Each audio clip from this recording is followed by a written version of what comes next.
tout à l'heure, on a expliqué quelqu'un et soit ça que Jésus-Christ est gagné. Et puis, on m'a dit qu'il côté, moi, je viens avec l'explication ça que là, comme quoi Jésus-Christ est soif, il je viens communion avec Papa. Bon, c'est seulement dit que, à regarder, dans Somme 42, versets 1 et 2. Somme 42, son somme messianique. Messianique, Messie. Somme messianique, c'est somme qui prophétisait sur Jésus. Et puis avant Jésus-Christ est venu. Et dans Somme 42, il prophétisé que Jésus-Christ est pour soif, présence de mon Dieu. Donc, pour très clairement, c'est nous aller la caille. Deuxième sens spirituel. Pour nous capable de deuxième sens spirituel, je sois Jésus-Christ là. On a rappelé qui sixième parole, Jésus-Christ va le prononcer. Tout est accompli. Les Jésus finit j'ai soif et que après il voit dire tout est accompli. Ça guettant parmi une idée. Jésus était impatient. Il était soif, communion que tu pètes à papa pour te rejoindre, mais pour Jésus-Christ il a impatience. Qui est impatience que Jésus-Christ est bien, c'est nous connaît. Jésus était impatient pour que tu sois capable d'accomplir mission qu'il a pour le monde. Qu'est-ce que c'est ça? Sauver les hommes. Oui, sauver les hommes. C'était un soif ardent que Jésus-Christ a gagné pour l'amour que il gagne pour nous-mêmes. C'est ça qu'il fait. Depuis même avant il a arrêté Jésus-Christ, dans Jean 17, c'est côté que dans la soirée, il va arrêter Jésus, mais avant qu'il arrête Jésus-Christ. Donc, Jésus-Christ, ce qu'il a fait, il guettant à prier pour nous. Et dans Jean 17, dans verset 20, donc ça Jésus-Christ, c'est pas comme ça. Ce n'est pas pour eux seulement que je prie. Eux, c'est qui est-ce?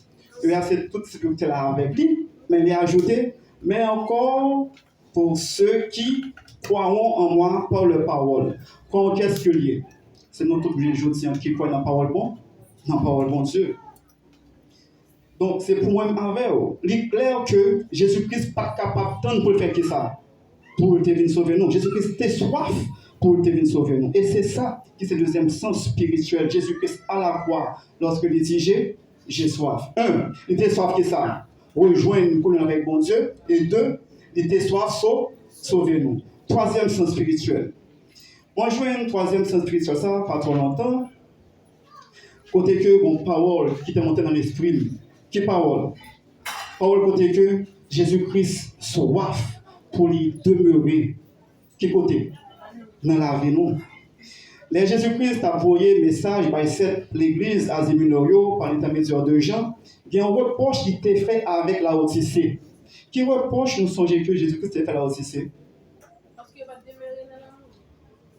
Jésus t'a reproché mon Odyssée que on leur chaud, on leur frère.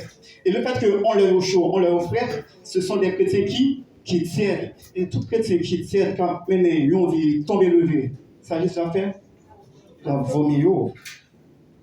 Jésus parlait nous une relation tomber levé avec elle.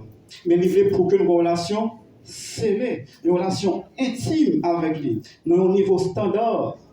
C'est ça qu'il fait dans Apocalypse 3, verset 20. Qu'est-ce que ça Paul l'a dit? Il dit que Jésus-Christ campé devant porte cœur, non, ça l'a fait. La frappe.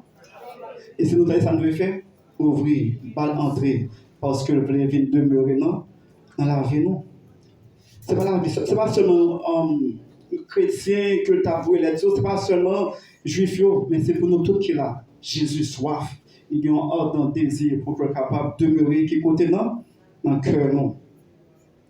Et pas terminé lorsque, par exemple, nous finissons recevoir, et puis c'est comme si nous sentons que nous satisfaits de Jésus, un jour, 2 jours, mais le pour que nous toujours en ville, pendant toute la vie, nous, pour nous avoir soif pour Jésus.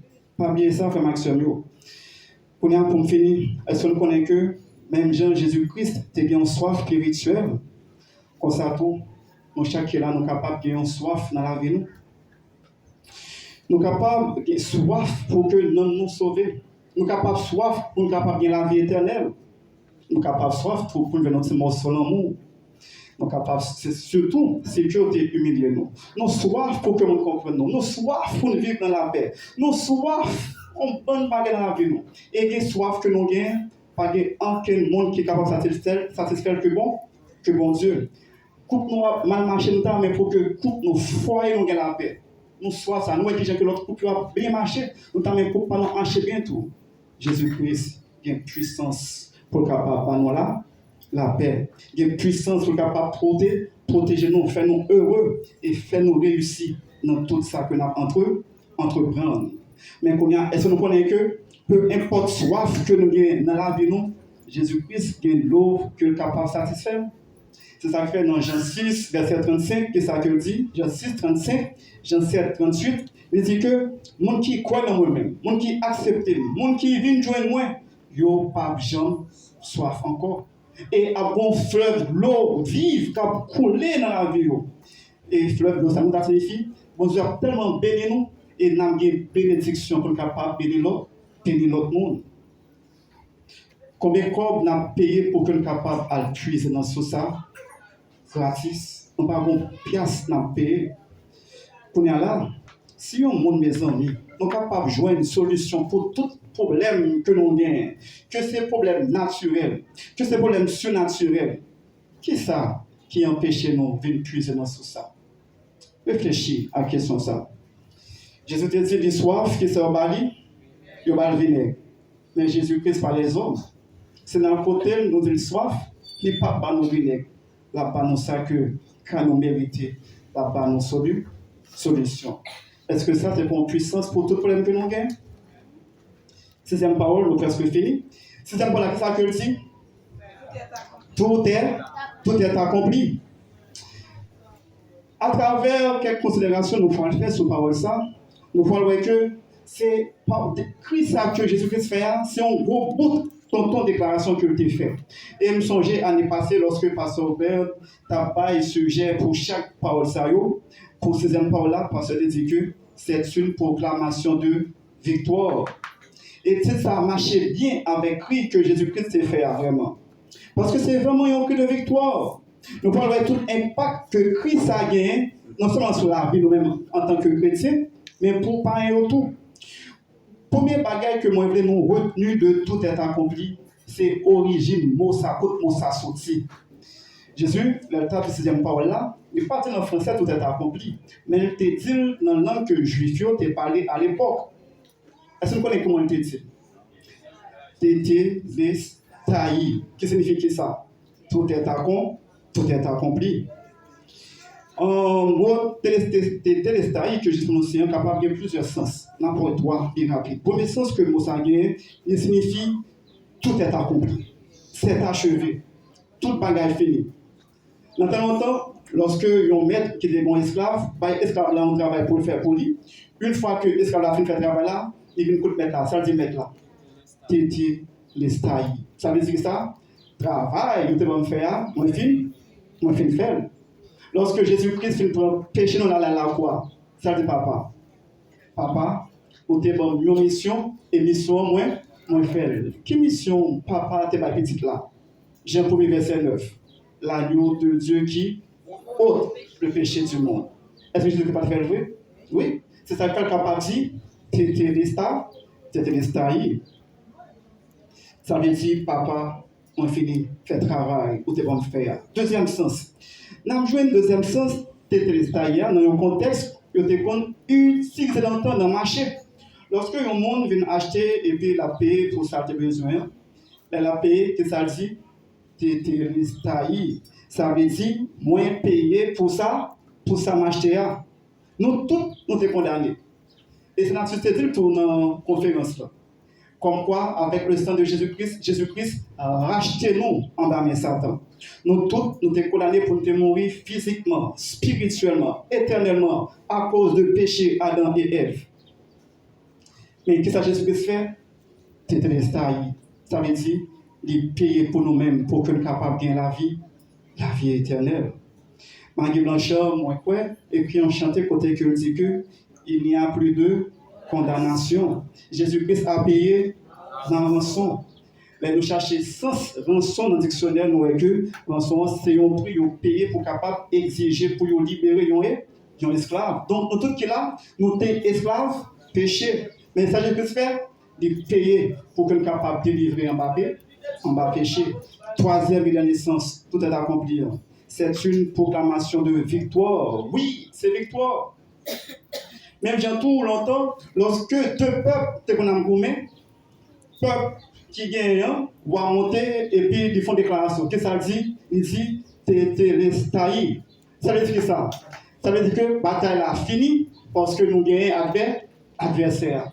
Lorsque Jésus-Christ dit Tétélestai à tout, il prend ça veut dire. Songez prophétie que bon Dieu t'a fait dans Genèse 3, verset 15, il te dit que serpent, femme nan gen poule, croiser tes tout. À la croix, Jésus-Christ a vécu Satan le diable. Tétélestai. Jésus-Christ a remporté la victoire. Jésus-Christ, en tant que chef de l'armée céleste, il vient pour nous-mêmes à la croix, pour être capable de délivrer nous de péché, de la mort et de tout ça qui empêche de nous vivre en relation avec bon Dieu.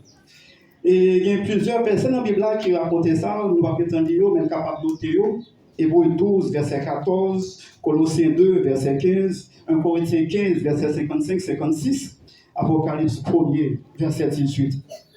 Dans Hébreux 2, verset 14, dans le côté que il mentionnait Jésus-Christ a vaincu le diable. Dans Colossiens 2, 15, Jésus-Christ a dépouillé l'ennemi de toutes les armes, même de la mort. Dans 1 Corinthiens 15, Paul a demandé la mort aux morts. Où est ta victoire? Aux morts! Où est ton aiguillon? Jésus-Christ a emporté la victoire sur tout. Et dans Apocalypse 1er, verset 18, nous avons qui est la clé de la mort et du séjour des morts. Et qui est? Non, mais Jésus-Christ. Peut-être nommé Satan, mais à la croix, il prend tout. Et qu'on a, c'est dans vivre dans Jésus-Christ. Est-ce que nous avons raison pour nous prendre la mort? Qui ça Paul dit dans Philippiens 1er, verset 21? Philippiens 1er, verset 21. Car Christ est ma vie et la mort m'est un gain. Il y a un monde qui mourit dans Jésus-Christ. Il connaît que lui pour la ressusciter dans la présence du Seigneur, pour la vivre avec lui éternellement. Non pas gain pour le peur, la mort. Et comme c'est Jésus-Christ qui vient contrôler la mort, non pas de peur la mort, mais au contraire, nous devons considérer la mort. Ça va dire la même capable bizarre, oui. Parce que jusqu'à présent, on connaît que le peur la mort. Mais l'apôtre Paul, même on leur dit que il est impatient pour mourir pour la jeune bon Dieu. Parce qu'on connaît qu'il y a plus de bénédiction lorsque vous êtes dans la jeune bon